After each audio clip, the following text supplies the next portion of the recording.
We're going on a tour, an alligator tour. Just filling up the rental? Yeah, the beauty of this one is it probably just sips the fuel.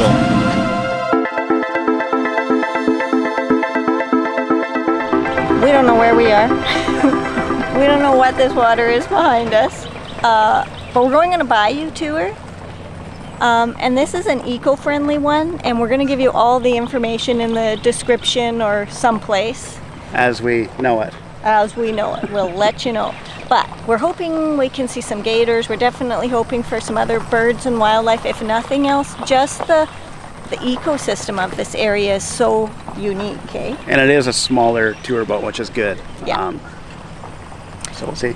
We've been on these kinds of tours before, but they're the kinds of things that feed the alligators marshmallows and do weird stuff like that, and we don't really want to partake in that. So we found this one. We'll let you know how it goes.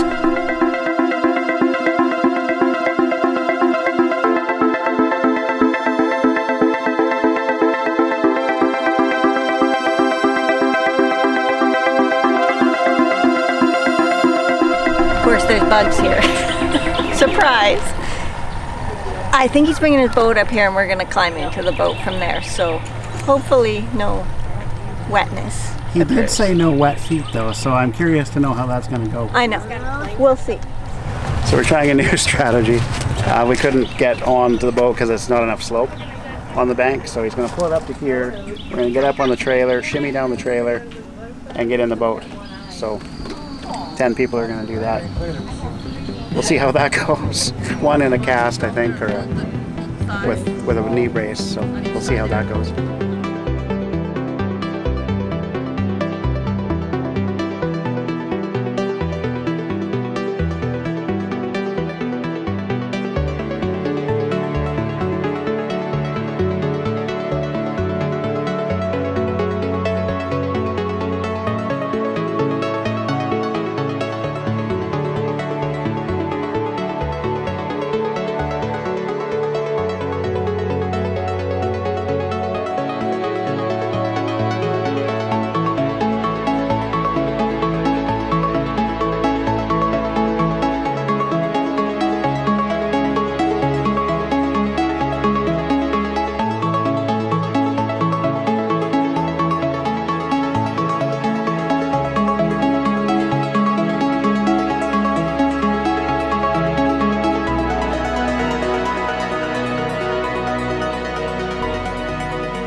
This is a swamp. A swamp is a flooded forest. A marsh is a flooded grassland. So you go to the Everglades, it's going to be called the river of grass because it's mainly marsh. We call the Atchafalaya Basin the river of trees because it's mainly swamp. The main two species of trees in this swamp is going to be cypress and tupelo. They got other species like tallow or willows, but they used to not be here. They're newcomers. This is a tupelo. You see the bark is thicker than the one from the cypress trees. The leaves are not out yet, but the leaves of the tupelo is going to be broad. Cypress trees, as you can see, is more like feathers. It looks like redwood leaves, but the redwoods are hard like pine needles. These are very soft because they're related, but these trees are deciduous conifers. Most conifers are evergreen, they stay green all the time. That's why it's called bald cypress, because it goes bald in the winter time. This is an amazing tree.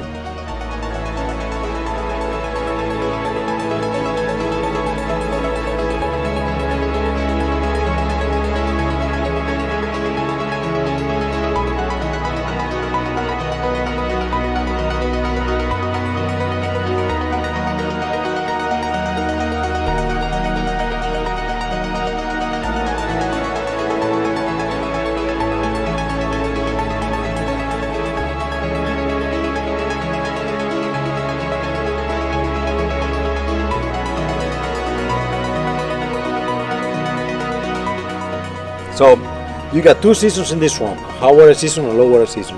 Because of climate change, the seasons are being severely affected and the ecosystem is being severely affected. You know, we used to have a very precise seasons. The water will, come up in February, late February. The water will stay high all the way until July. In May, the water will get a little shallower, Then in June you get the last rise of the year. It's called the June rise. The water will come up one more last time. Then the first week of July, the water will start, draining from the swamp, and that will be the time where people pick up crawfish traps. Okay. That will be the last week of crawfish season. After that, it will stay like a foot, and it will take the last foot. It take like month and a half to drain, and that's very important because at that time the big birds will come here, like ibises, storks, spoonbills, and that's when it's shallow enough that they can start walking and picking. Okay. So they got hundreds of thousands of them all over the swamps feeding on crawfish and fish. Okay. And then beavers will make beaver dams. That's important because when eventually the swamps dry, those dams will hold water where the birds can still feed, and that's a place for alligators, otters, minks, frogs, and the water come back up again, and the whole cycle start all over again. So you got a lot of winter grasses that grow here. That's food for crawfish when the water come up, for some fish that feed on plants, and also for deer, rabbits, and all that. So you have deer, rabbits, we have coyotes, we have bobcats. We still have a few Louisiana black bears. We still have a few Florida panthers. And eventually the water come up. So you can imagine like world warming, how it's affecting that, because some summers now, the water never leaves.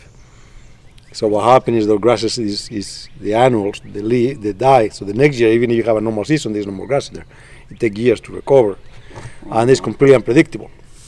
This year, you're probably looking at history of the making. You're probably going to see it in the news because the water's at the lowest during the fall. The water flooded all the swamps in September. In October, it got very high. The rainy season didn't begin yet. Yeah. And you can see we have a major flood. So the Atchafalaya is the drainage system for the Mississippi River. It's connected to the Mississippi River. Yeah, this is part of the Mississippi Delta.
And it's still coming up. I'm trying to avoid getting wet. You're doing a good job. With Dean from Atchafalaya, and he is the basin keeper of the distributary here that goes into the Mississippi, and he's so knowledgeable about all of the ecosystem and the trees and all of the things that are so unique to this area, and he was kind enough to take us on a tour today and tell us all about that. So can you tell our viewers a little more about that? Yeah, I work for Atchafalaya Basin Keeper and also the owner of Last Wilderness Tours. My son and my daughter actually run the business. And my job is to protect the Atchafalaya Basin right here in Louisiana. We're going to link in our description, and you'll be able to get it on our blog page too, to your cause, which is... we have a Facebook page, Atchafalaya Basin Keeper. Also, we have a website. It's basinkeeper.org. And also, we have a website for the swamp tour called lastwilderness.tours.com. Okay, so we'll put links into that so everybody can take a look at it and see why it's so important to protect this area. Thank you very much. Thanks it was a pleasure meeting you. It was really wonderful. Thank you. It was not just interesting, but it was very informative. It was. Thank you. I appreciate it. People realize how in trouble this area is, right? Yeah. It's in danger. All right. It's a pleasure meeting you. Yeah, you too. Great. Thank you. Have a good trip. We're just outside Baton Rouge, Louisiana. We went on a really good tour. We went with a fellow that was very knowledgeable about this Louisiana swamp and the ecosystem and how it's changed over the last 100 years and what they're doing to curb the changes and make it better. Yeah, but it's important work. And we had a really good time. I mean, the sun is shining. There is next to no bugs. And we did see one little gator. We and did. some birds and some really cool trees and ecosystem. The water is unseasonably high here. Yeah. So we were able to get into some of the trees and see some different stuff. Yeah. And then when we're getting out of the boat, we see this local guy who is fishing for crawfish, and he was telling me all about it and where to go, and we're going to go see if we can get some crawfish. Mm-hmm. Yeah. Okay, let's go get some crawfish. Let's go. Come on.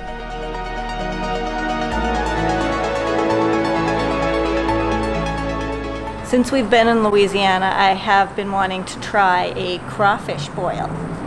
I don't even really know what that is, but I know it's a pretty popular thing here, and so today we finally Found some crawfish. Apparently, it's like 3 to 5 pounds per person.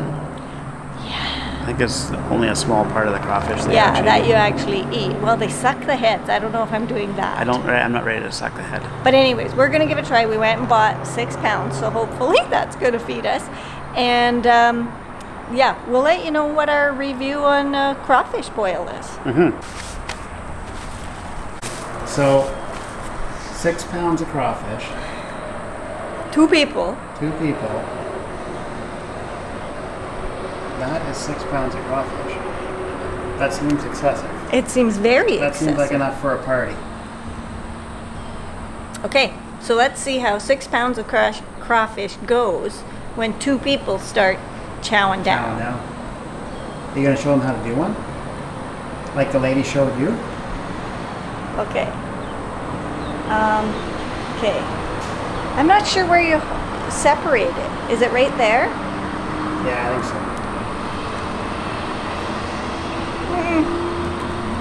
Okay. Okay, they say you're supposed to suck the head, but I'm not sure about that. And then you peel this part. Oops, I might have did it wrong already. Because it's not really coming off. This could take a while. It could be dark by the time We're done here, yeah. Well, we came to this really nice park to eat our crawfish. Okay, I'm certainly not getting the peeling action she had.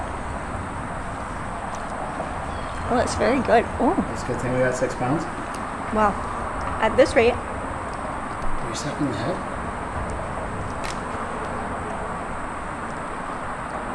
I feel really stupid about this.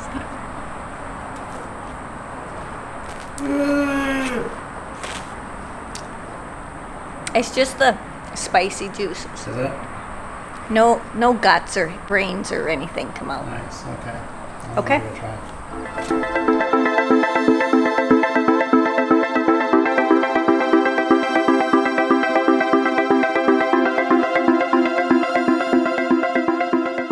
This camera is deceptive. The sun has actually gone down. Thank goodness for the lights in this little place, this gazebo thing. I'm just cleaning myself up here. We finally made it through 6 pounds of crawfish. That's our empty bag, and these are our carcasses. A lot of carcasses. That is very labor intensive for the amount of meat you get out could of the little wee teeny tail. You could perpetually eat, I think. I know. This is much work. Yeah, you burn as many calories doing the work of getting the meat as you do taking it in. Anyways, time for us to get back to New Orleans. If you like this video, be sure to give us a thumbs up And don't forget to hit the subscribe button. I'll put it up here somewhere. and leave a comment. And we'd love to hear if you've had any cool experiences out here too.